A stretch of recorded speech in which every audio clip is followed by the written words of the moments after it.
I am এর সংক্ষেপে কীভাবে লেখা যায়? তারপরে হি ইজ সংক্ষেপে কীভাবে লেখা যায়? শি ইজ কীভাবে লেখা যায়?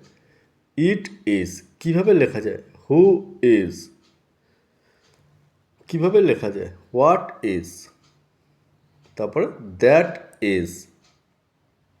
যেমন আই এম মানে কি আমি হই, হি ইজ সে হয়, সে ইজ সে হয়, মানে এখানে মেয়ে হলে ইট ইজ এটা হয়, হু ইজ মানে কে হয়, হোয়াট ইজ কি হয়, দ্যাট ইজ এই হয়। ঠিক একইভাবে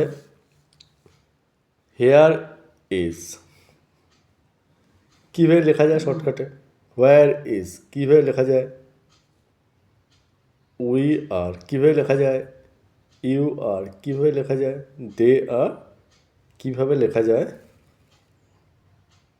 তারপরে am not, is not, are not, was not, এগুলো এইভাবে লেখা যেতে পারে, এতে সময় বাঁচবে।